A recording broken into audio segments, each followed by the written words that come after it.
Me es muy grato presentarles al doctor Abraham McClub Cruz, también un buen amigo.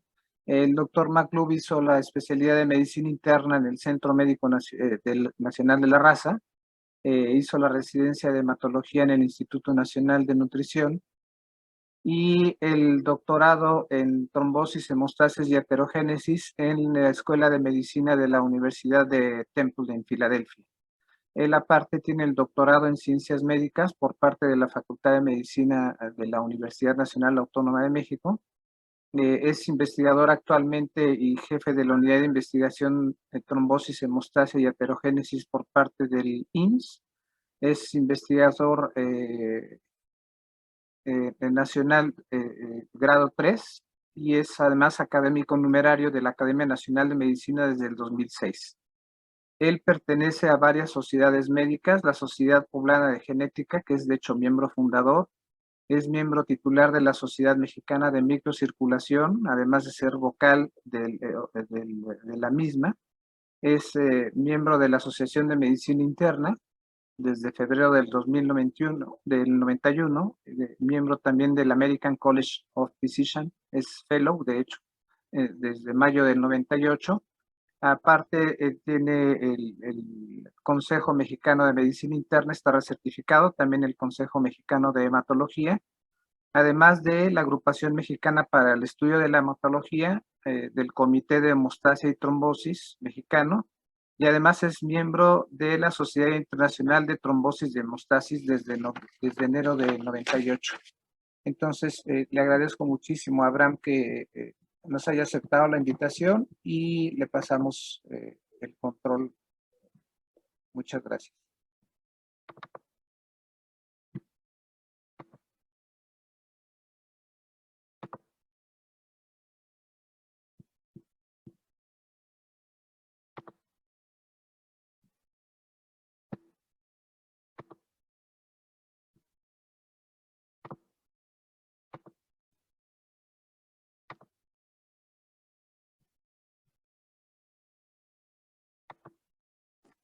¿Me escuchan?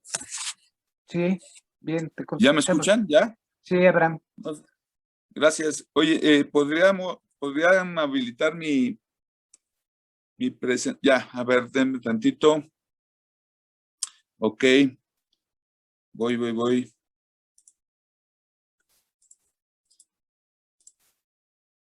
Ok. Muy bien. ¿Me puedes habilitar para que compartan mi pantalla?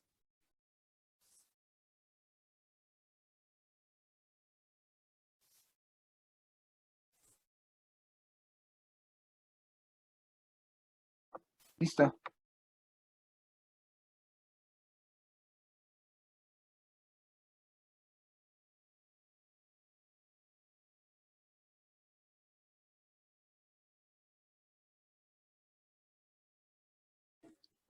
¿Podrías habilitar mi pantalla?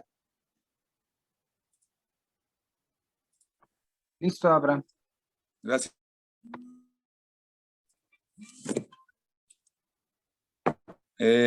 No, todavía no.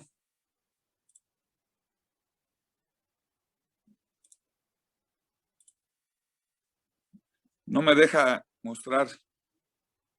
A ver, dame un minuto, porque te tengo aquí ya Gracias. habilitada.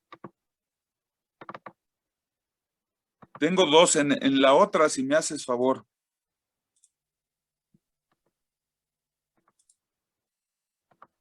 A ver ahí. Ahí está, perfecto.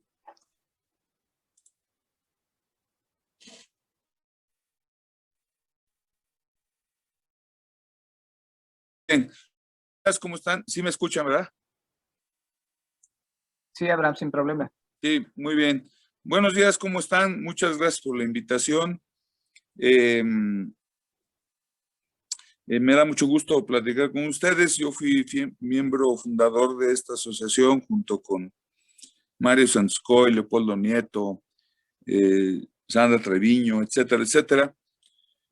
La asociación surgió básicamente del hospital y bueno, pues me da mucho gusto estar aquí otra vez. Vamos a hablar de un tema que es, sin duda, el tema más relevante, la primera causa de muerte en COVID, recientemente ya reconocido formalmente por la Organización Mundial de la Salud.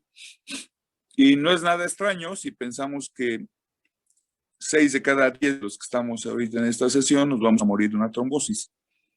Entonces, lo que está ocurriendo con el COVID ha venido a marcar una gran cantidad de conocimiento nuevo y de mostrarnos muchas cosas que van a suceder en medicina en los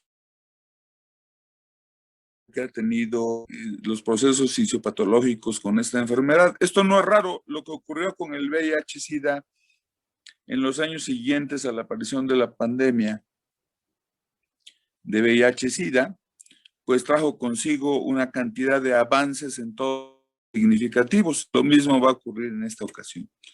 Bueno, esto es lo mismo, ya oyeron con Goyo lo que sucede. Este bicho que hace 3 días ya acusaron formalmente a Fauci de haber financiado la producción de estos que se llaman supervirus, que no son otra cosa más que virus manipulados, y fue acusado por el mismo Senado de los Estados Unidos. Y este bicho pues seguramente se escapó y fue rápidamente se expandió por todo el mundo. La mayoría de los pacientes tienen una falla uniorgánica inicialmente, es la insuficiencia respiratoria, la falla respiratoria, pero lo importante es que una gran cantidad de ellos progresan una enfermedad más sistémica con falla orgánica múltiple, y pues hoy sabemos que el factor de más mal pronóstico es el desarrollo de la coagulopatía. Esto que les muestro aquí es una microfotografía de este órgano, dice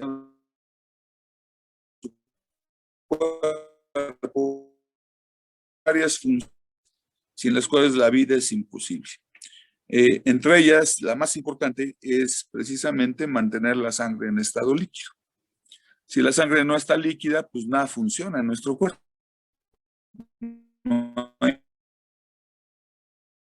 las que componen nuestro cuerpo si la sangre no está líquida. Por lo tanto, mantener la sangre líquida es absolutamente esencial para la vida. El problema de Dentelio es que muy temprano, en la 5ª semana después de la descripción del COVID, se publica este artículo, el primer artículo de autopsia en COVID, y se muestra que estas partículas están completamente diseminadas en el endotelio de los pacientes. Y a partir de ahí surge el problema fundamental que tenemos hoy día, que es lo del COVID. Este es el primer artículo, uno de los primeros artículos donde se demuestra que los pacientes con COVID tienen un aumento en la incidencia de trombosis.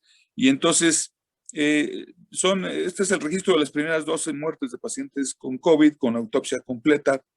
Y en postmortem se revisó la TAC, la virología y los datos clínicos. Fíjense en la edad y algo que ya mencionaba Goyo, el predominio hasta la fecha de los hombres, algunas comorbilidades, pero es esto que es aquí, que está escrito: tromboembolias pulmonares gigantes con trombosis venosas profundas gigantescas también, independiente de los datos microscópicos de microangiopatía, que era muy importante, y que, como ven ustedes de este mismo trabajo, pues vean ustedes cómo la gran mayoría de los pacientes se encontraban con trombosis, y también, muy importante, con trombosis en sitios que realmente nunca vemos en la clínica normal, por ejemplo, en la próstata, ¿sí? Muy bien. Y luego, inmediatamente, muy pronto, se empieza a ver esto en las unidades de cuidados intensivos. Este artículo que les muestro es febrero del 19, enero 31 1 de enero a 31 de diciembre del 19, y noten ustedes cómo en el 2020 observan estos incrementos impresionantes en el número de tromboembolias pulmonares. Es decir, nos estábamos enfrentando a algo muy importante. Y algo muy importante es que se empieza a apreciar, es que 20 de estos 22 pacientes es decir, a pesar de la tromboprofilaxis, estamos viendo fenómenos trombóticos. Muy bien. Esta diapositiva es importante por algunas razones. Cuando entra el bicho a nuestro cuerpo, esencialmente al tumor, Ocurren básicamente las cosas que estoy viendo aquí, pero una cosa muy importante es la generación de radicales libres y otra muy importante es la generación de nets. ¿Por qué? Porque pues, estas trampas de neutrófilos son altamente trombogénicas. Hoy sabemos que los nets están hechos fundamentalmente para amplificar la respuesta trombótica desde el punto de vista biológico. Y entonces cuando estos neutrófilos activados pasan a la sangre, lo que va a suceder es que por medio de complemento, y esto es muy importante, al rato voy a mencionar por el uso de heparinas de bajo peso molecular o heparina no fraccionada, lo que va a ocurrir es que voy a tener una lesión endotelial, voy a tener una disfunción endotelial, termina precisamente en la trombosis. De manera que hoy la manera como mejor se clasifica fisiopatológicamente el COVID es en el tipo H, donde el problema es básicamente pulmonar, y el tipo L, donde el problema, y son la gran mayoría de los pacientes, son los problemas de tipo endotelial. ¿Sí? Y entonces aquí estamos diferenciando dos cosas muy importantes. ¿Sale? Muy bien. El punto fundamental es este. Recuerden ustedes, el endotelio tiene algunas funciones para la vida, como mantener la integridad vascular, como regular el paso de células y de moléculas desde y hacia los tejidos. Esto es algo que muchas veces olvidamos. Todo lo que se mueve en nuestro cuerpo, absolutamente todo, atravesar el endotelio, ¿sí? Piensen ustedes en una hormona tiroidea que se tiene que ir a todos los tejidos. La única manera en que esto se produzca es que pasa las y por lo tanto tiene que tener este flujo bidireccional en los vasos. Además, modula el crecimiento y desarrollo de la pared vascular, esto en una sola palabra es angiogénesis. Mantiene el tono arterial, de manera que hoy sabemos que la hipertensión es fundamentalmente una enfermedad de disfunción endotelial. Y, por supuesto, mantiene la sangre en estado líquido. Y algo muy importante, evidentemente, elegante, que se llama inmunotrombosis. Hombre, el término inmunotrombosis fue acuñado en 1859 por un compañero de Virchow en Alemania. Desde entonces sabíamos que siempre que se activa la inflamación, se activa la coagulación, y siempre que se activa la coagulación, se activa la inflamación. Después se fueron haciendo complejas y los separamos, pero hoy estamos retomando este término que parecía muy moderno. El problema es que yo es que ambos son necesarios para la reparación tisular, por fuerza. No hay manera de que la inflamación se active sin que se active al mismo tiempo la coagulación y viceversa. Y esto es muy importante y nos lo está dejando mostrar precisamente el COVID. ¿Cómo le hace la sangre, el endotelio para mantener la sangre en estado líquido? Muchas veces creemos erróneamente que quien mantiene la sangre en estado líquido es el latido del corazón. No, esto no es así, por supuesto. El corazón lo único que hace es bombear sangre, pero no la mantiene líquida. Quien mantiene la sangre en estado líquido es precisamente el endotelio. ¿Y cómo lo hace? Con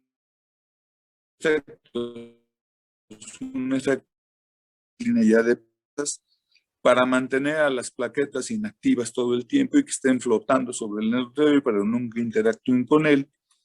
Tiene un efecto anticoagulante que fundamentalmente como función el de evitar que en cualquier momento de nuestra sangre se forme una molécula que es absolutamente trascendente para la vida, de hecho no podemos vivir sin ella, que se llama trombina, pero nunca la quiero circulando, solamente la quiero cuando hay una lesión vascular, porque si no puede fibrinógenos y la fibrina me puede...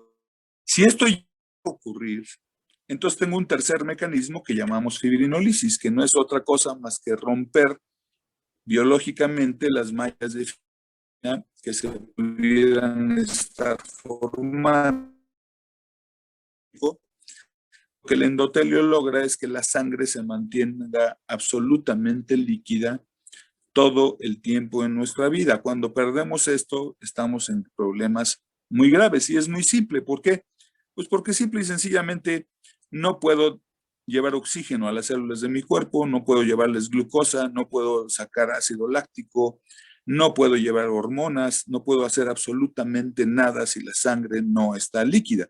De hecho, los sistemas inmunológicos no sirven para nada si los vasos están tapados, ¿sí? Entonces esto es muy importante porque hoy empezamos a reconocer que, piensa, por ejemplo, la mitad de los pacientes con cáncer hoy sabemos que no se mueren de cáncer, se mueren de un evento trombótico, ¿sí? Es una manera muy fácil de terminar con la vida de un paciente. El endotelio, les quiero mostrar eso, expresa estos, en su superficie, estos sacáridos altamente complejos, son glicopolisacáridos, a los cuales llamamos la matriz endotelial.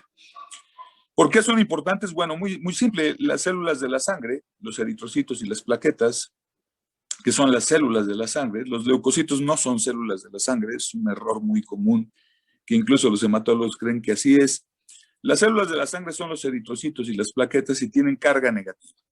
Y estos pelillos que tiene el endotelio tienen carga negativa. Entonces, ¿qué es una función primigenia de esto que tienen ustedes aquí? Es precisamente rechazar a las células de la sangre para que sigan moviéndose y nunca se peguen al endotelio. Pero moléculas como la sintasa del óxido nítrico, la superóxido dismutasa endotelial, el factor de von Willebrand, el inhibidor de la vía del factor tisular, la antitrombina o estas moléculas de adhesión intercelular requieren por fuerza de que estos glicosacáridos estén funcionando adecuadamente. El endotelio tiene todas estas funciones, algunas de ellas antagónicas, como ustedes pueden ver. En condiciones normales están predominando los buenos, pero cuando enfermamos al endotelio, por la razón que ustedes quieran, por ejemplo, después de fumarnos un cigarro, 48 minutos después de haber terminado ese cigarro, lo que va a ocurrir es esto. Es muy simple. ¿Por qué es tan dañino el tabaco? Pues porque fíjense ustedes cómo van a predominar estos efectos: vasoconstrictores, procoagulantes, proproliferativos, proangiogénicos, proinflamatorios y una alteración impresionante en la permeabilidad endotelial, los cuales se traducen en daño en el vaso y trombosis. Si ustedes ven un fondo de ojo de un diabético, me entenderán este concepto absolutamente. Todo esto lo puedo ver en un solo órgano, en un solo momento, viendo el fondo de ojo de un paciente. Todos estos fenómenos. Y pues hoy sabemos que la diabetes realmente acaba siendo proinflamatoria endotelial. Esto lo publicamos hace algunos meses, Toño Alvarado y un servidor, y paradójicamente tenemos más de 200 referencias en todo el mundo. Es una carta al editor, es una cosa muy simple, pero siempre la pongo porque les explicará qué estamos viendo en México, sobre todo al inicio de la pandemia. Fíjense, los seres humanos, en la medida en que vamos envejeciendo, vamos ganando factores de riesgo aterotrombótico, factores de riesgo. Pero debido a este fenómeno que tienen ustedes aquí, la alta proporción de obesidad en nuestro país, la población mexicana se hace o alcanza este nivel de riesgo vascular con las poblaciones orientales. Lo que observamos era que, por lo menos al principio de la infección, los pacientes eran 20 años más jóvenes y se morían 20 años más jóvenes. ¿Por qué? Porque si aquí trazo un nivel de disfunción endotelial crítica, por supuesto que el gordo mexicano alcanza este nivel crítico de disfunción endotelial mucho tiempo antes de que lo alcancen las poblaciones europeas o las poblaciones orientales. De manera que en el caso del COVID, y esto lo acaban de aceptar para publicación, en unas semanas deberá estar disponible, pues realmente en gran medida no nos está matando el COVID, nos están matando años y años de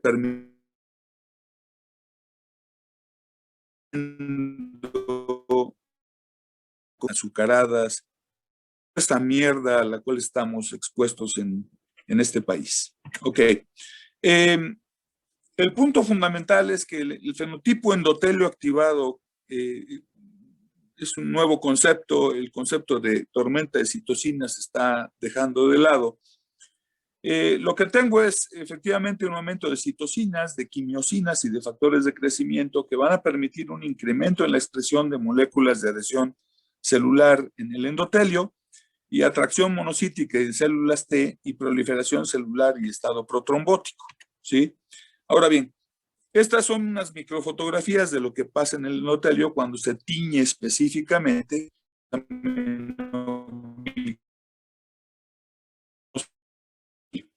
Noten ustedes aquí cómo se ve, en un acercamiento cómo se ve, y noten ustedes cómo se puede reparar después de una lesión. Por supuesto que se puede reparar, ¿sí? ¿Por qué es importante? Porque, por ejemplo, cuando esto nos falla, ven ustedes cómo la migración celular, sobre todo leucocitaria, incrementa de manera muy importante porque no hay quien los detenga, y entonces en el espacio subcelular voy a tener un incremento en el número de enzimas, por ejemplo, las tasas de neutrófilos, va a haber más citocinas, quimiosinas e interleucinas, y por supuesto voy a empezar a tener ahí una gran cantidad de especies reactivas de oxígeno. Y en la medida en que esto ocurre, pues ven ustedes cómo, por ejemplo, la liberación de metaloproteinasas, específicamente la tipo 9, porque es la que degrada el colágeno del vaso y entonces la que nos permite que haya más lesión vascular, pues incrementa de manera extraordinariamente notable, así como la producción de interleucina 6, de radicales libres, de MCP1 o proteína quimoatractante de macrófagos, que es una, hoy sabemos que es la molécula más importante para la movilización de macrófagos en nuestro cuerpo. Entonces, esto se vuelve realmente una tragedia. Ahora bien,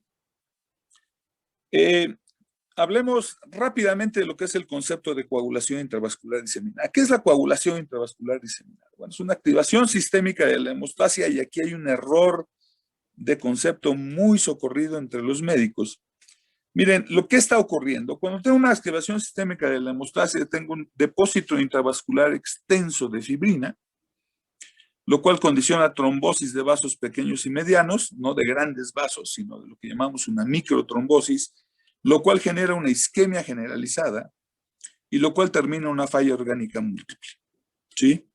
Cuando esta falla orgánica múltiple alcanza a dos órganos, el hígado y la médula ósea, van a ocurrir dos cosas: disminución de plaquetas y de factores hemostáticos, lo cual se va a traducir en lo que vemos cuando hacemos el diagnóstico de CID y vemos que el paciente está sangrando por la herida quirúrgica, por la entrada de catéteres, por toda lesión que tenga en la piel, empieza a tener hemorragia, y entonces pensamos que ya está en CID cuando realmente el proceso tiene muchas horas que empezó, o muchos días inclusive que empezó. Y entonces la presencia de la hemorragia, cuando nosotros sugerimos que les demos anticoagulante, pues todo el mundo se espanta porque ¿cómo le voy a poner anticoagulante a una hemorragia? El punto es que no estamos viendo la parte más importante, que es esta del panel izquierdo. Se los muestro aquí en esta tinción especial para fibrina. Noten ustedes, por supuesto ya habrán reconocido, esta es la cápsula de Bowman, esta es la arteria aferente y la arteria aferente. Noten ustedes cómo el vaso está completamente tapado. ¿Cómo va a filtrar esta nefrona si la arteria aferente está completamente tapada? Es imposible, ¿sí?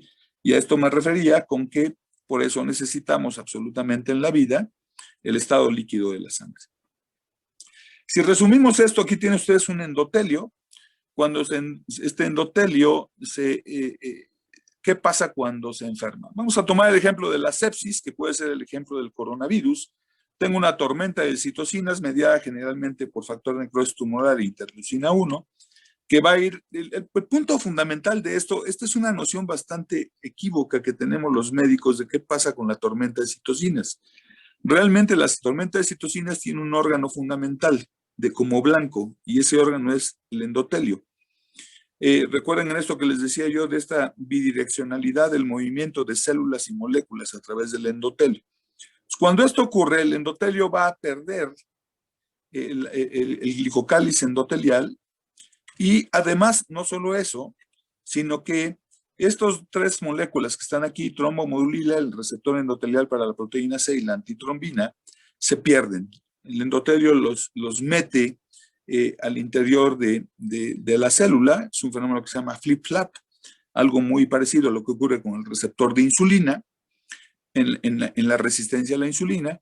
Y entonces, no solamente el problema es que me quedo sin anticoagulantes, sino que el endotelio, al conjuro del factor de necrosis tumoral alfa y la interleucina 1, va a empezar a expresar algo que nunca debería de expresar, que es factor tisular. El factor tisular nunca debe estar presente en la sangre. Y esto hará que se genere trombina.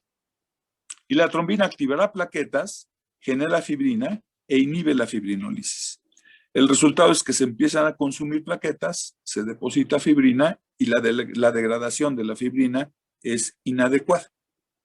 No solo eso, sino que el endotelio empieza a expresar PAI-1 o inhibidor del activador tisular del plasminógeno tipo 1, en lugar de expresar el activador tisular del plasminógeno, y esto por supuesto que me deteriora mucho más la fibrinólisis.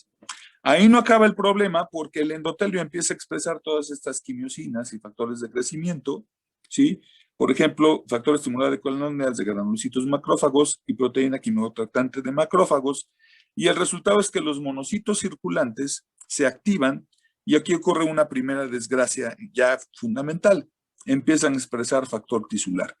El factor tisular ya no queda fijo al endotelio, sino ahora está circulando por todo nuestro cuerpo, ¿sí? Porque la superficie de los monocitos la está expresando. Pero además los monocitos siguen expresando más factor necrotumoral, más interleucina, y el resultado será que el endotelio va a expresar grandes cantidades de ICAM1, BICAM1, P-selectina, E-selectina, moléculas que me permiten que las células, los leucocitos se adhieran con mayor frecuencia y mucho más eficientemente al endotelio y migren a los tejidos, promoviendo un estado inflamatorio más importante. Al final, cuando pierdo endotelio, cuando empiezo a tener parches de desgaste endotelial, va a ocurrir una cosa que termina con todo, que es la salida, el leaking en inglés, la salida de plaquetas y la salida de factores, lo cual va a hacer, por supuesto, que todo este proceso se vuelva todavía terrible. Esto que les muestro aquí es importante. Esto es una foto, un dibujo de una cristalografía del fibrinógeno. Si le tomo una foto de ese cristal de fibrinógeno, vería esto. Vería dos dominios D a los lados, unidos por dos puentes a un dominio E central y dos pelitos aquí. Esto es el fibrinógeno. Cuando llega la trombina quita estos pelitos que tienen ustedes aquí y me queda la molécula de fibrina. Bioquímicamente llamamos fragmento X. Y se generan los dos pelitos, se llaman fibrinopéptidos A y B. Normalmente aquí detiene su función la trombina, pero si yo tengo mucha trombina, entonces la trombina va a romper también a la fibrina, ¿sí? Y entonces se van a generar fragmentos D y fragmentos E. Y a todos estos fragmentos que tienen ustedes aquí los llamamos productos de degradación del fibrinógeno, ¿sí? Muy bien. Cuando yo tengo una molécula de fibrina, la trombina convierte al factor 13 en factor 13 activado, también llamado factor estabilizador de la fibrina. ¿Por qué? Porque lo que va a hacer el factor 13 es esto. Aquí tienen ustedes 3 moléculas de fibrina y el factor 13 lo que va a hacer es hacer enlaces covalentes entre los segmentos E de una molécula de fibrina y los segmentos D de otra molécula, o va a hacer enlaces covalentes entre los fragmentos D de diferentes moléculas. Noten cómo en condiciones normales los fragmentos D no pueden estar unidos unos con otros. Para que se puedan unir, necesito por fuerza del factor 13, ¿sí? El factor 13 es una transglucopeptidasa que me permite que se hagan estos enlaces covalentes entre los segmentos de estas diferentes moléculas de fibrina. ¿Y esto por qué es importante? Porque cuando yo tengo una malla de fibrina, enlazada, ahora el activador tisular del plasminógeno convierte al plasminógeno en plasmina y entonces la plasmina va a tijeretear esa malla de fibrina estabilizada por el 13.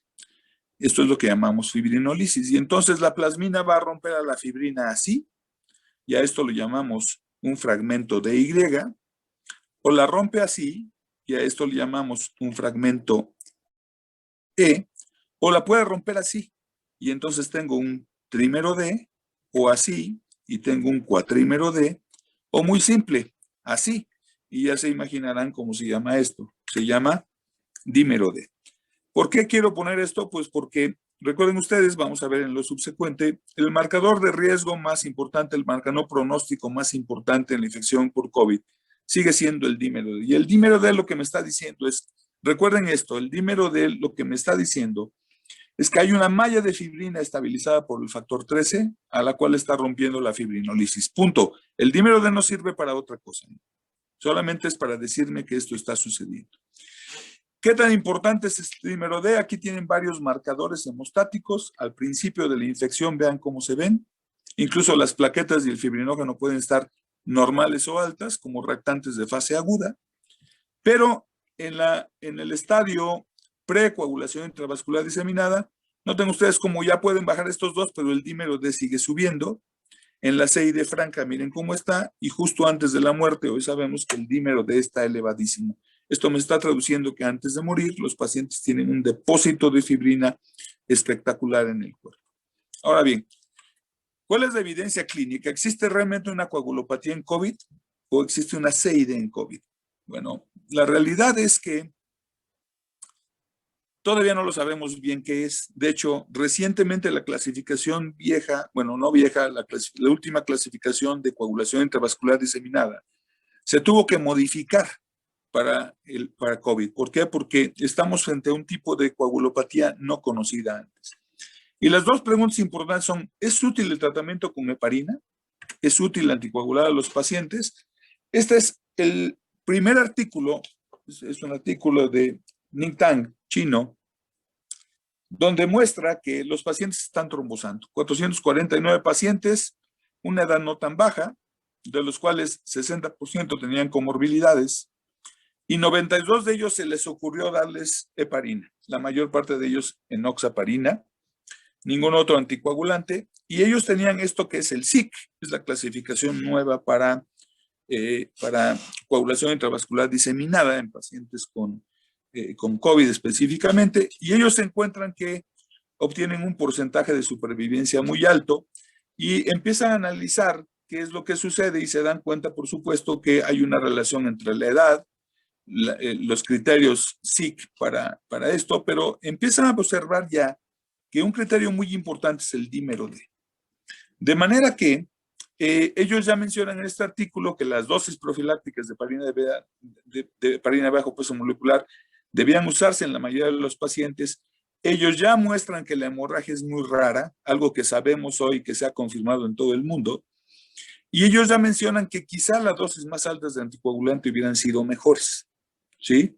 Entonces, lo que se muestra ya es que hay o sugieren que ya haya una tendencia más agresiva para el manejo de la anticoagulación. Este es un estudio holandés de Saskia Medeltrop, es un tipo que se dedica a hacer coagulación en Alemania muy fuerte, y lo que ellos encuentran es que efectivamente el dímero D es el marcador de riesgo más importante y cuando se asocia, la única asociación lineal retrógrada es con enfermedad trombólica venosa. Y entonces el dímero D empieza a tomar una preponderancia muy importante. Y luego lo que ellos muestran es que, ojo, porque esto es muy importante, los pacientes que se trombosan no solamente están en las unidades de cuidados intensivos, también están en los pisos de medicina interna. Y esto lo sabemos hoy perfectamente bien, pero en este momento pues no se sabía. Se pensaba que solamente los muy graves se trombosaban. Y no, empezamos a ver que los pacientes en los pisos de medicina se trombosaban. De manera que esta es la propuesta de la Sociedad Italiana de Trombosis y Hemostasia para el manejo, para el profilaxis de enfermedad trombólica venosa en pacientes con COVID, y los dividen en tres, y quiero llamar su atención porque nosotros hicimos algo muy parecido. Pacientes ambulatorios, los menos graves, pacientes hospitalizados pero no intubados, y los pacientes muy intubados que no por fuerza tendrían que estar en la UCI, podrían estar en los pisos de medicina interna. Y esto, ahorita van a ver por qué les menciono eso. Muy importante, estas son las recomendaciones de la Sociedad Internacional de Trombosis y Hemostasia, donde ellos dicen que, y esto lo sabemos, que el dímero D elevado es el mejor predictor de mortalidad en los pacientes y que de hecho deberíamos de utilizarlo en todos para saber cuándo empezar la tromboprofilaxis o cuándo hospitalizar al paciente, ¿sí? ¿Y por qué? Pues porque todo esto nos está indicando que hay un aumento descontrolado en la generación de trombina de manera indirecta, pero está ocurriendo, ¿ok? Muy bien. ¿Qué otras sugerencias muy importantes? Y esto es algo que es muy relevante y lo quiero mencionar. Ellos dicen que el único tratamiento ampliamente disponible es la heparina de bajo peso molecular en dosis profilácticas, que debe considerarse en todos los hospitalizados en ausencia de una contraindicación formal. Y aquí viene una cuestión muy importante. ¿Cuáles son las contraindicaciones para ponerle un anticoagulante a un paciente con COVID? Pues que tenga una hemorragia activa, lo cual es muy raro en el paciente con COVID, que tenga menos de 25,000 plaquetas. Ojo, colegas, las plaquetas son el mito más grande de la medicina, ¿sí? Ojalá y un día tuviéramos una sesión para explicarles por qué las plaquetas son el mito más grande de la medicina. Y entonces sabemos que si el paciente tiene más de 25,000 plaquetas, no le va a pasar nada si le ponen anticoagulante, ¿sí? Muy importante, hay que tener cuidado con la falla renal y recuerden, abajo de 30 mililitros de depuración de creatinina por minuto, mi posibilidad de que el paciente tenga hemorragia por cualquier anticoagulante se va incrementando. Así que aguas con la depuración de creatinina abajo de 30. Y muy importante, el TP prolongado no anticoagulante a los pacientes. Muy bien, esto es muy importante porque lo que empezamos a ver era cómo las curvas de supervivencia empezaron a mejorar en la medida en que se empezó a generalizar el uso de anticoagulantes. Luego, desgraciadamente, vinieron estas publicaciones gringas que, si ustedes vieran cómo se pitorrean de estas publicaciones en Europa, donde empezaron a decir que si los pacientes se anticoagulaban, los pacientes se morían más. Desgraciadamente en México, que seguimos pensando que los gringos son dioses, pues mucha gente solamente leyó lo que estaban publicando los gringos, pero no leyeron lo que están viendo en todo el mundo, y como en todo el mundo la indicación sigue siendo sigamos anticoagulando, y de hecho empecemos a anticoagular todavía más fuerte. ¿Por qué? Porque si no, los pacientes se nos mueren, y esto lo hemos visto en unas semanas. Vamos a tener 8,000 pacientes en México, de lo que ocurrió con la anticoagulación para bien y para mal en nuestro país. Muy bien, ¿por qué las heparinas de bajo peso molecular? Porque hoy sabemos que las heparinas de bajo peso molecular, chicos, no son anticoagulantes. Realmente son facilitadores de la función anticoagulante de la antitrombina, que es el inhibidor, el anticoagulante natural en nuestro cuerpo. Pero más importante aún, las heparinas son anticoagulantes muy poderosos. Muy poderosos. ¿Por qué? Porque inhiben al sistema del complemento. Y si recuerdan, en una de las primeras diapositivas, el daño pulmonar está dado fundamentalmente por la activación del complemento, ¿sí? De manera que en la medida en que más grande es la heparina, parece ser que los resultados son incluso mejores, de tal manera que quizá el uso de heparina no fraccionada, quizá en el paciente con COVID hubiera sido mejor. Muy bien. ¿Qué pasa cuando el paciente ya se me trombosó? Esto lo pongo solamente a manera de paradoja. No sé si a alguno de ustedes se le hubiera ocurrido tener un paciente con tromboembolia pulmonar, y pues lo que hacemos normalmente es trombolizar. Lo que hoy parecería una locura en un paciente con COVID, pero les muestro el primer trabajo de trombolisis en pacientes con COVID. 3 casos de COVID muy grave, con criterios de coagulación intravascular diseminada y con una tromboembolia pulmonar, a los cuales se trombolizaron y de los cuales 2 sobrevivieron, ¿sí? Sin complicaciones hemorrágicas, sin complicaciones hemorrágicas, ¿sí? Y esto, pues, es lo que dice el Mass General Hospital. Todos los pacientes al ingreso deberían de tener esto. Si el dímero D es mayor de 2,400, hay que considerar su ingreso hospitalario. Cada 2 días checar estas variables, y si está elevado, evaluar diariamente. Y lo que dicen es que en todo paciente, si tiene más de 25,000 plaquetas y no tiene hemorragia activa, son los criterios de la Sociedad Internacional de Trombosis y Hemostasia, se inicia inmediatamente el anticoagulante. Este es un estudio prospectivo en Holanda para evaluar qué pasaba con la incidencia de enfermedad tromboembólica venosa y trombosis arterial. 184 pacientes atendidos en la UCI. Y una cosa muy importante, porque lo que hacen en este estudio es que en lugar de analizar la enoxaparina, se analiza la nadroparina. Es la otra heparina de bajo peso molecular que tenemos en México, es 50% más barata que la enoxaparina, pero no la usamos. Y no la usamos porque los médicos nos creímos este mito de que la enoxaparina es sinónimo de heparina de bajo peso molecular. No, la nadroparina puede ser o es igual de útil, mucho más barata que la enoxaparina, como se los estoy mostrando en este artículo. Ya para terminar, les muestro esto que acaba de salir publicado en la Gaceta Médica de México, desgraciadamente un poco tarde. Es la propuesta que hicimos en el hospital para el manejo de los anticoagulantes. y los dividimos, si ustedes se dan cuenta, son 3 grupos, como los italianos, los pacientes estables que se pudieran ir a su casa, los pacientes que tienen un dímero de arriba de 4 veces el valor de referencia y por lo tanto se tienen que hospitalizar, y los pacientes graves o, mejor dicho, los pacientes que están en ventilador. Y noten ustedes cómo lo que proponemos es egresarlos y si ya tomaba anticoagulante o antiplaquetario, mantenérselos, y si no, habría que dejarles una anticoagulación profiláctica con cualquiera de estos, ¿sí? Como en algún momento en el hospital se nos acabaron las heparinas de bajo peso molecular, empezamos a utilizar los anticoagulantes orales directos en estos pacientes ambulatorios con resultados extraordinarios, ¿sí? O bien, el paciente, aquí siempre la recomendación que hicimos fue, si el paciente se hospitalizaba, dejarle a ellos las heparinas de bajo peso molecular. Si no mejoraban, en lugar de darles anticoagulación profiláctica, pasarlas a la terapéutica, ¿sí?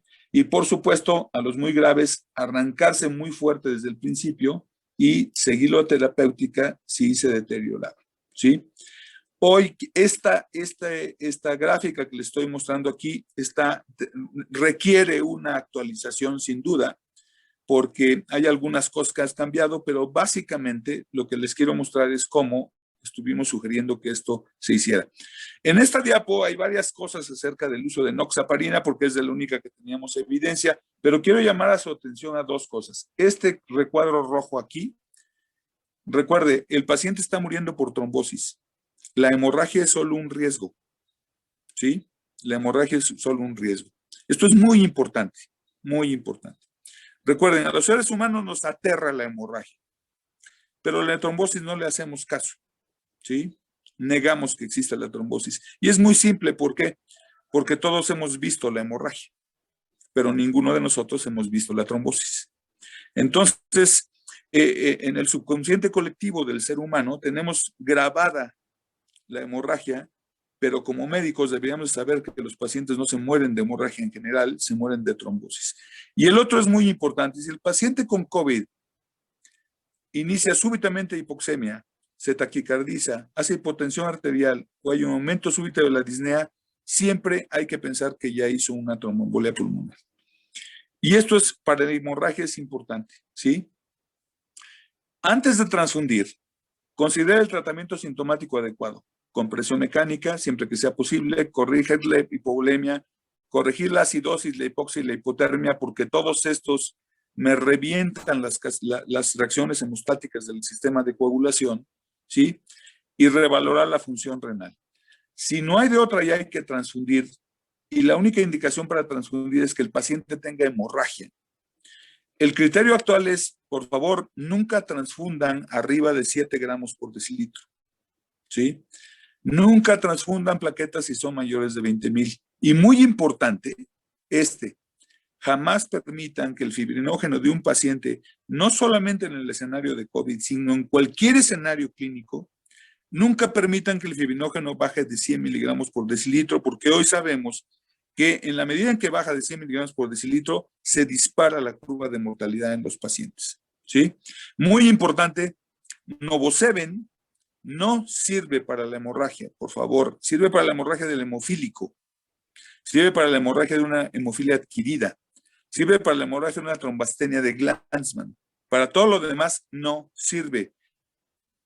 Novoseven, factor 7 activado recombinante, no es un hemostático universal. Por favor, desechen ese estúpido pensamiento de sus cabezas. ¿Ok? Esa es mi última diapositiva. Les agradezco mucho la atención. Mil gracias. Muchas gracias, Abraham, por tu excelente charla y muy didáctica. Y si no tienen inconveniente, vamos a pasar a la sesión de preguntas y respuestas. Tenemos varias. A ver, las tengo. La primera es para el doctor Ignacio. Sí, aquí estoy. Sí, dice, la presencia de linfopenia antes de desarrollar infección por SARS-CoV-2 también empeora el pronóstico. Sí, bueno, Sí y no. ¿Por qué? Si hay una causa bien definida como son los pacientes con lupus, AR o estas enfermedades autoinmunes, pues bueno, el riesgo ya de complicarse por SARS-CoV-2 está dado más por la comorbilidad y la linfopenia pues es una expresión de eso, o sea, y de lo que nos está hablando es de ese proceso inflamatorio crónico.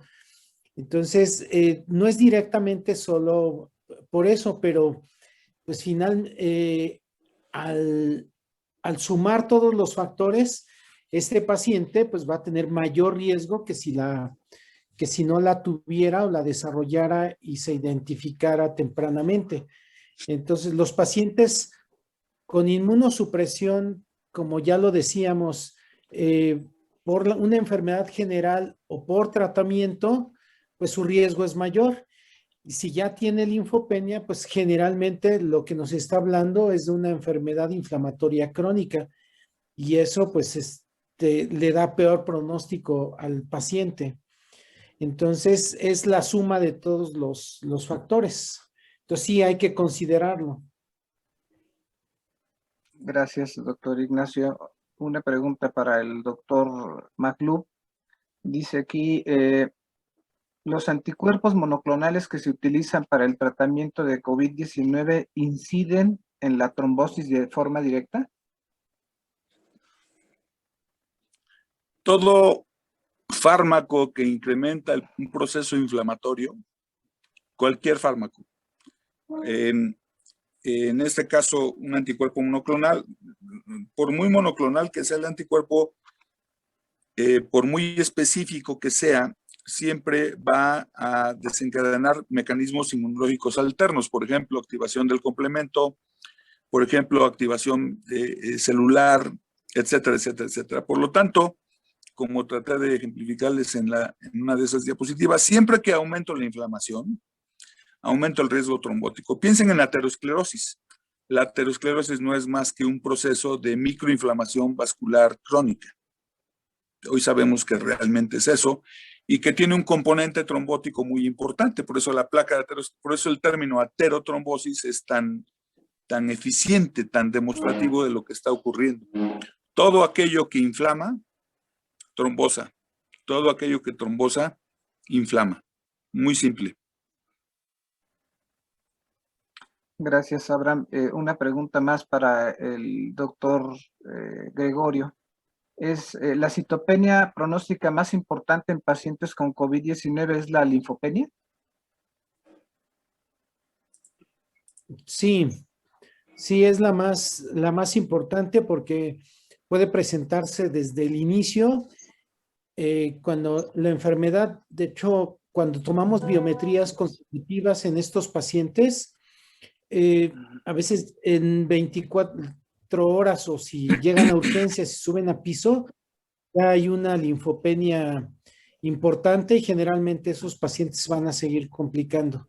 Si es al día siguiente, igual. Ahora, una vez que se estabiliza y no baja más y se tiene todo el resto del soporte y no hay más datos de agudización, también la recuperación de linfocitos, pues nos habla de una estabilidad del paciente.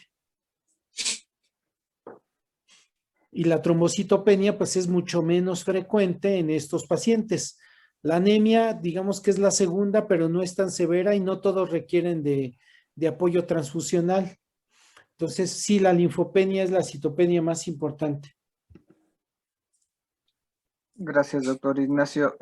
Doctor Abraham Maglub, otra pregunta que nos llega es, ¿la trombosis en COVID-19 siempre se presenta independientemente de la severidad de la infección? Es una muy buena pregunta.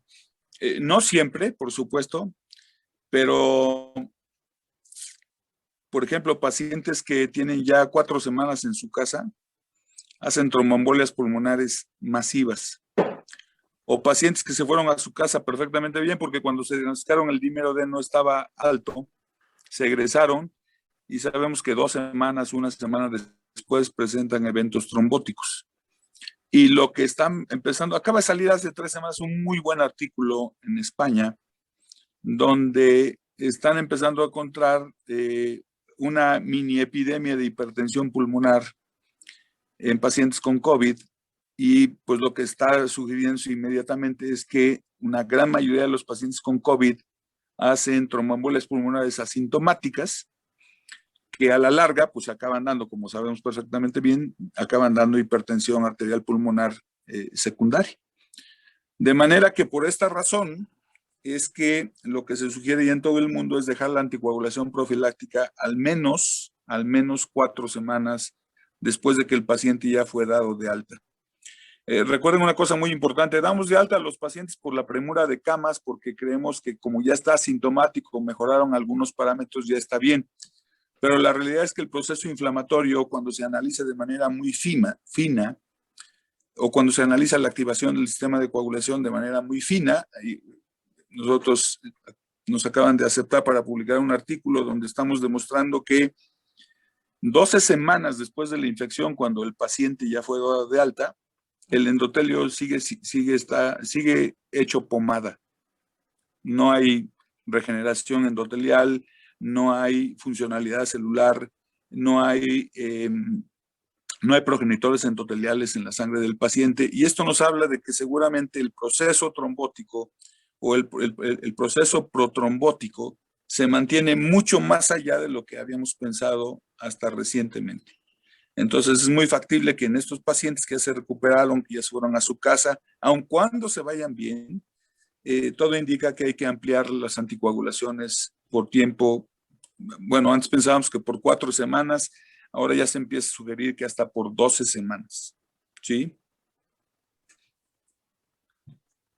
Tenemos una pregunta para ambos, que es, ¿cuál es su opinión sobre el uso de esteroides en pacientes con COVID-19?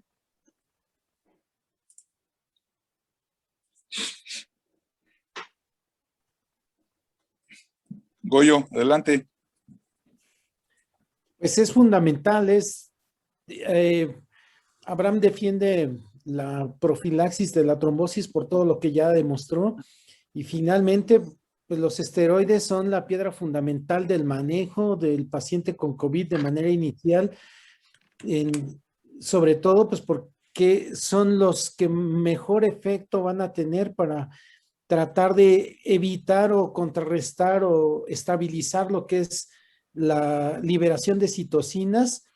Y bueno, ya una vez que se lleva a cabo la tormenta de citocinas, pues ya hay que utilizar otras cosas, pero sí son la piedra fundamental del manejo de COVID. Esteroides y la anticoagulación son indispensables. Sí, yo estoy totalmente de acuerdo. Si ya me habían oído algunos de ustedes, siempre menciono que las dos cosas que no se pueden obviar en la actualidad en el paciente son precisamente el anticoagulante y el esteroide. ¿Por qué? Pues porque los dos fenómenos vienen juntos, y después de muchos años, pues los mejores antiinflamatorios que seguimos teniendo, con todo lo que se critique y con todo lo que se satanice, pues siguen siendo los esteroides. De manera que, por supuesto, estoy totalmente de acuerdo con Gregorio. Las dos piedras angulares del tratamiento de COVID seguirán siendo los esteroides y los anticoagulantes, indiscutiblemente. Ahora, solo para complementar esto. Adelante, si ustedes ven el caso en el que les presenté, aún a pesar de haberle dado ya esteroides previamente y haber tenido un diagnóstico ya definido de la histiocytosis maligna secundaria, pues le dimos dosis altas de esteroides porque además coadyuvan el resto de la terapia. Un paciente infectado, pues muchas tienen así como algo contraindicado el uso de esteroides, pero si ya están cubriendo la parte infecciosa, que muchos pacientes aquí tienen neumonías agregadas y demás, pues debe darse el esteroide, no debe quitarse y debe cubrirse ya sea con tratamientos terapéuticos o profilácticos de antibióticos. Bueno, en hematología damos generalmente para bacterias, hongos y virus, entonces como que ya lo hacemos y no le tenemos tanto miedo a el uso a dosis altas, porque pues no sé, Reuma usa dosis altas, pero en hematología utilizamos 100, 150 de prednisona, 40 y hasta 80 miligramos de dexametasona en una sola aplicación, y que es más allá de los bolos de 1 gramo de metilprednisolona al día en los pacientes con lupus o demás, pero sí, siempre y cuando se cuiden los otros efectos, que es el descontrol de la glucosa, la hipertensión y demás, deben usarse, no deben limitarse en relación a esto, porque lo que decíamos, es un padecimiento muy grave y que va a cambiar en horas. Las decisiones que tomen de retraso en algunas de las cosas ya no van a alcanzar al paciente, desafortunadamente. Gracias a ambos. Tenemos varias preguntas más. Una extra es, en el manejo del paciente ambulatorio sin requerimiento de oxígeno con dímero D elevado mayor a 1000, ¿se recomienda el uso de anticoagulación profiláctica oral? Y si esto es así, ¿por cuánto tiempo? La respuesta es muy contundente, sí. Sí, de alguna manera, pensemos en esto.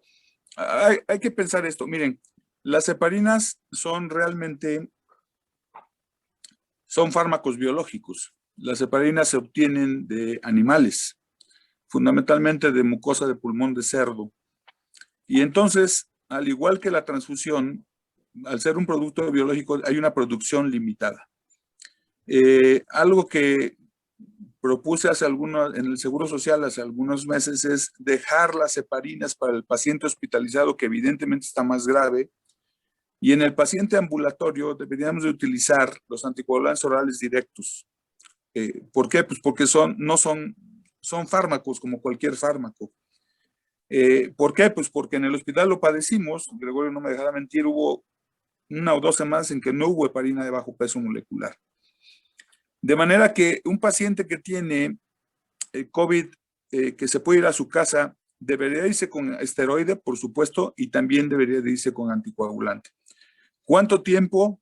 La realidad es que no sabemos cuánto tiempo, pero les acabo de decir, bueno, casi todo el mundo sugiere 4 semanas, pero la realidad es que están saliendo estos estudios donde estamos viendo estados protrombóticos 4 semanas después. Por lo tanto, la respuesta es sí, al igual que se tiene que ir con un esteroide, se tiene que ir con un anticoagulante y lo que ustedes quieran, pero esos 2 jamás deberían de obviarse en un paciente, a menos que hubiera una contraindicación absolutamente formal.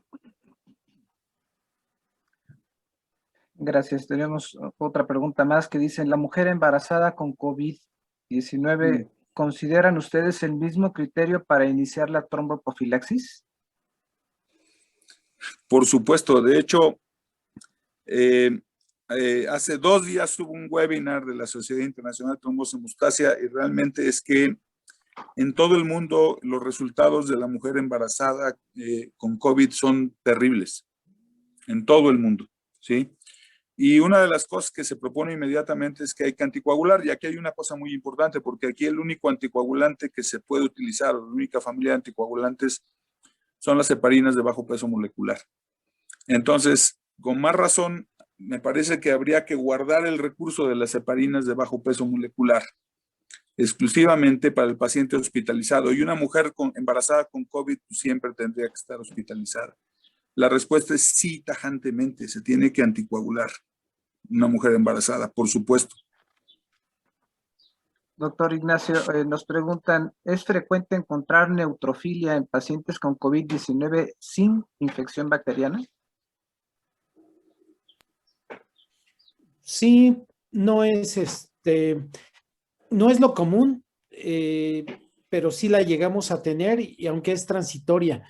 No lo comentamos y no está muy explicado, pero muchos de estos pacientes también hacen neutropenias, pero son más intermitentes y menos severas. Cuando realmente tienen un impacto es cuando tenemos menos de 800 o menos de 500 neutrófilos, que sí los llegamos a tener en estos pacientes. Generalmente cuando tenemos neutrofilia hay algo que lo está estimulando y hay que buscar el sitio, pero por COVID-19 como tal de manera directa no hay neutrofilia de manera inicial o así. Gracias, doctor Ignacio. Doctor Maclub, tenemos dos preguntas en bloque, pero yo creo que una de ellas, salvo su opinión, a lo mejor ameritará una sesión extra, porque es en relación a la presencia de trombosis asociadas a las vacunas, sobre todo a la de AstraZeneca y a la de Johnson & Johnson. Y, bueno, si quieren hacemos la sesión, pero les puedo decir algo. Hay tanta basura en la prensa acerca de esto. Por supuesto que hay una asociación entre las vacunas y la trombosis, pero cuando se hace el análisis frío con los números, hay dos cosas muy importantes. Uno, estas trombosis no son con una vacuna en especial. No, esto ya cuando los médicos nos autoconsideramos como científicos, pero pocas veces aplicamos el conocimiento científico a nuestra práctica y muchas veces empleamos conceptos que creemos que son así porque pasa en nuestra práctica clínica. Primer detalle muy importante es, no hay una asociación significativa con ninguna vacuna. Y número dos, y esto está demostrado hasta el cansancio, la enfermedad tromboembólica venosa, sobre todo, es tan frecuente, pero no la diagnosticamos. Ya no digamos las trombosis arteriales, que cuando decimos que la vacuna viene asociada con estas trombosis, cuando se hace el análisis y se ve, cuando se comparan la frecuencia de estas trombosis contra la frecuencia de esas mismas trombosis en la población abierta, ni remotamente hay significancia en el resultado. ¿Sí? Es decir, podemos sugerirle a un paciente o podemos comentarle a un paciente que puede ser que tenga una trombosis, como puede ser que tenga un Guillain-Barré, como puede ser que tenga una mielitis transversa, lo que ustedes quieran, sí. El punto científico que es, pero claro, esto no vende porque vende el amarillismo. El punto científico es, cuando yo analizo si realmente la incidencia de trombosis asociada a la vacuna es superior al de la población que estoy analizando, el resultado es no. No. Claro, habrá gente que desgraciadamente se vacune y tenga trombosis. La pregunta aquí es entonces, quizá le iba a dar la trombosis de todos modos. ¿Sí? Este es el punto más importante. De manera que no me canso de decirle a la gente y no me canso de decir a los pacientes, la peor tontería que pueden hacer es no vacunarse. Déjenme comentarles esto rapidísimamente porque estamos terminando esto recientemente. En la clínica de anticoagulación en el hospital tenemos casi, en este momento activos, tenemos casi 1,200 pacientes, de los cuales aproximadamente 950 ya se vacunaron. Estos pacientes tienen trombofilia primaria, si tienen un alto riesgo de trombosarse en cualquier momento. Pues de estos 950 pacientes que tienen trombofilia y que se vacunaron, no hay ninguna trombosis. Ninguna trombosis, ¿sí? En pacientes de muy alto riesgo. En pacientes de muy alto riesgo trombótico. Entonces, me parece que tenemos que ser más cuidadosos cuando emitimos este tipo de comentario, porque cuando aplicamos estrictamente conceptos científicos, hacemos el análisis estadístico apropiado, resulta que no existe este riesgo, me refiero en una población abierta, grande, ¿sí? En una política de salud pública. Que hay casos de trombosis asociados, sí, pero si esto no ocurre por causa de la vacuna, siempre me quedará la duda de, es decir, si yo vacuno a alguien que también lo protege contra el infarto agudo de miocardio, ¿también lo protege contra el infarto cerebral? No, sería absurdo pensar eso, ¿cierto? Pues entonces, evidentemente, muchos de esos pacientes que se vacunan, si hubieran vacunado o no, iban a presentar la trombosis. Entonces, esto es muy importante porque creo que como internistas tendríamos que generalizar este concepto y decirle a la gente, mire, su riesgo de morirse es muy alto si no se vacuna. ¿Tiene cierta posibilidad de trombosarse? Sí. ¿Sí? O si no, va usted a hacer el muerto con las mejores arterias o venas del panteón. Así de sencillo. ¿Ok? Perfecto. Y ya para finalizar, por cuestiones de Un tiempo. comentario nada más Adelante, a- adelante. Adelante, Ignacio. Ah, Abraham, estoy de acuerdo contigo en todo eso y hay que priorizar y de hecho también en oncología, en las enfermedades malignas, hay que priorizar la vacuna y sobre todo por el beneficio que tiene. Pero tu grupo de pacientes está anticoagulado y entonces eso también es algo que los ayuda o favorece y el riesgo pues está controlado.